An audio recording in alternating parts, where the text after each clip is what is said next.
ভাইয়ার ঘড়ি আছে? হ্যাঁ আছে। আমি স্কুলে দেরি করে যাই দেখে আমার ম্যাডাম আমাকে অনেক মারে।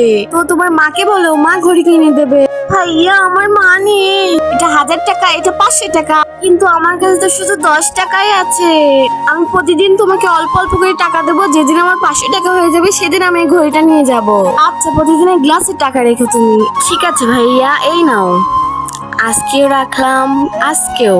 ভাইয়া আমার টাকাগুলো আমাকে ফেরত দাও। কি হয়েছে, হঠাৎ তোমার টাকার এত প্রয়োজন কেন?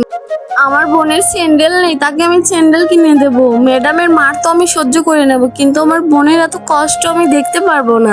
এই নাও বাচ্চা, তোমার টাকা। চল বোন, এবার তোরা স্যান্ডেল কিনে দেবো। দাঁড়াও, তোমার ঘড়ি তো নিয়ে যাও। আমার কাছে তো আর কোনো টাকা নেই, মাত্র 5 টাকাই আছে। এই ঘড়ির দাম আগে ছিল 500 টাকা, এখন হয়ে গেল তোমার জন্য 5 টাকা। এই নাও, শুক্রিয়া ভাইয়া।